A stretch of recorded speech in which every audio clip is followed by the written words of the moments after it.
Stéphane Bern. Secret d'histoire. Alésia, le mystère de la bataille.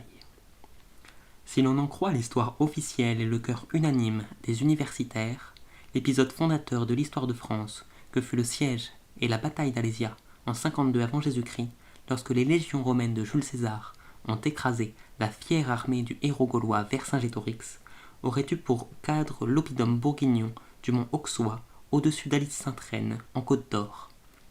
Depuis Napoléon III, qui y avait érigé une statue au chef gaulois, les historiens et les archéologues n'en démordent pas. Mieux, plusieurs dizaines de millions d'euros ont été engagés pour y édifier un vaste muséoparc Alésia. Mais pourquoi, dans ce cas, vouloir faire taire ceux qui constatent que le lieu ne correspond en rien à la description précise qu'en fit Jules César lui-même dans la guerre des Gaules? La bataille d'Expert vient, par chance, de rebondir en France avec un documentaire de la série Spéciale Investigation, diffusé sur Canal+, sur le thème Alésia, la bataille continue. Des éléments troublants plaident aujourd'hui en faveur d'un réexamen de cette certitude historique et devraient amener les autorités compétentes à autoriser les fouilles sur un autre site, celui de Chaux-des-Crotonais, dans le Jura, et dont la topographie des lieux correspond exactement au texte de Jules César. En 52 avant Jésus-Christ, Jules César, alors proconsul en charge de la province romaine cisalpine, joue son avenir politique. Lui qui a entamé 6 ans plus tôt, en 58, la conquête des Gaules, doit faire face à de fortes résistances. César est à Ravenne lorsqu'on l'informe d'une nouvelle révolte menée par le jeune chef arverne, Vercingétorix. Il se met aussitôt en marche vers le pays des Arvernes, l'Auvergne actuelle. Choisissant de pratiquer la tactique de la terre brûlée, Vercingétorix bat en retraite et se réfugie dans sa capitale de Gergovie. Mais il y résiste victorieusement à l'assaillant. Et César doit s'incliner. Il n'a d'autre choix que de reculer et cherche le chemin de la retraite via le pays des Lingons, la Champagne, resté fidèle à Rome, et celui des Sécanes, avant de gagner Genève et le Sud. Mais Vercingétorix veut en finir avec les légions romaines.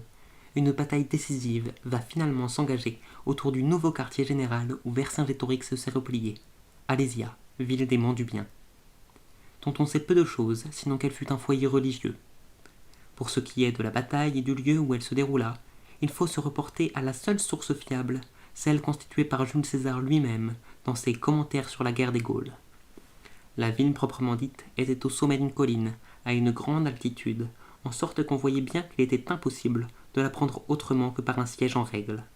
Le pied de la colline était de deux côtés baigné par des cours d'eau.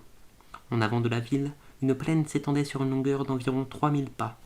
De tous les autres côtés, la colline était entourée à peu de distance de hauteur dont l'altitude égalait la sienne. Voilà donc pour les décors de la bataille d'Alésia. C'est l'empereur Napoléon III qui publia une histoire de Jules César et s'identifia à la figure idéalisée du héros gaulois, qui confia aux archéologues et aux historiens le soin de déterminer le site d'Alésia. Après quelques recherches, l'arbitrage impérial dut trancher entre deux communes aux noms évocateurs de l'événement, Alès en Franche-Comté et Alise en Bourgogne. Le président de la commission impériale, Kaignard de Saulcy, appuya le choix d'Alys-Sainte-Reine, étayé par de faibles arguments. Une tradition locale et la découverte, en 1839, d'une table de marbre sur laquelle apparaît lisiblement le nom d'Alysia. Ce qui n'a guère convaincu alors les latinistes, qui se demandaient comment le E d'Alésia avait bien pu se transformer en un double I. Quant aux fouilles, entreprises dès 1861, elles suscitèrent d'emblée des interrogations, et des voix éminentes se firent alors entendre pour dénoncer la mise en scène archéologique d'Alys-Sainte-Reine. Car comment appeler autrement les agissements de l'agent impérial Stoffel, semant sur le site des quantités de pièces de monnaie romaines et gauloises? La statère, la monnaie d'or, de Vercingétorix, brandie alors comme une preuve irréfutable, avait été achetée en vente publique le 6 mai 1867. Mais derrière la farce impériale, il y eut bien à Alise des fouilles archéologiques qui mirent au jour indiscutablement une cité gallo-romaine, mais plus tardive que la bataille d'Alésia. Il est enfin un argument qui aurait dû alerter les historiens. La topographie du mont Auxois ne correspond d'aucune manière au récit de Jules César, comme le rapporte justement l'historien Franck Ferrand dans son excellent livre L'Histoire interdite, aux éditions Talandier.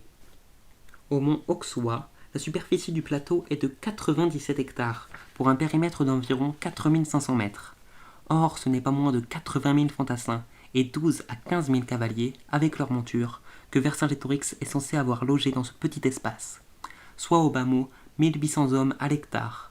Tout cela n'est pas réaliste, d'autant qu'il fallait nourrir les hommes et les bêtes, les alimenter en eau. Cela n'a pas dérangé le moins du monde Michel Rodet, qui mena une campagne de fouilles de 1991 à 1997 et publia un ouvrage dans lequel il asséna cette vérité définitive. Si un tel site n'est pas l'Alésia césarienne, c'est vraiment que le hasard fait mal les choses et qu'il faut renoncer à tout jamais à faire de l'archéologie. Tiendra-t-il parole ? Car enfin, derrière la vérité officielle voulue par Napoléon III et à laquelle tous s'accrochent en faisant fi des incongruités, il existe d'autres hypothèses que des chercheurs sérieux ont étudiées, mais qui ont été reléguées dans l'ombre par la moquerie des voix autorisées. C'est l'archéologue André Berthier, découvreur de la ville antique de Tidis en Algérie, qui eut l'idée de chercher dans l'ancienne Gaule un site qui pût correspondre parfaitement à la description qu'en fit Jules César. Il utilise pour cela des cartes d'état-major, recense les possibles oppidums et les compare avec son portrait robot. En suivant mot à mot tous les indices donnés par César, il va finir par mettre le doigt sur un site inexploré, entre les villages de Siam et de Chaux-des-Crotenay, dans le Haut-Jura. Tout coïncide à merveille. L'oppidum, qui s'étend sur 1000 hectares, culmine à 822 mètres, au-dessus d'une plaine qui s'élève à environ 530 mètres d'altitude, soit un dénivelé de plus de 250 mètres.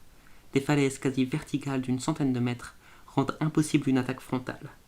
Tout lecteur des commentaires sur la guerre des Gaules pourra, livre en main, constater in situ que tous les épisodes de la sanglante bataille ont enfin retrouvé leur décor d'origine, qui, par miracle, n'a guère changé avec les siècles.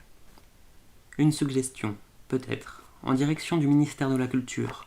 Pourquoi ne pas autoriser enfin des fouilles à Chaux-des-Crotenay, même modestes, plutôt que d'engloutir à Alys-Sainte-Reine des millions d'euros pour bétonner un mensonge d'État béni par les élus politiques locaux et que le collège universitaire couvre de son bel habit d'arlequin.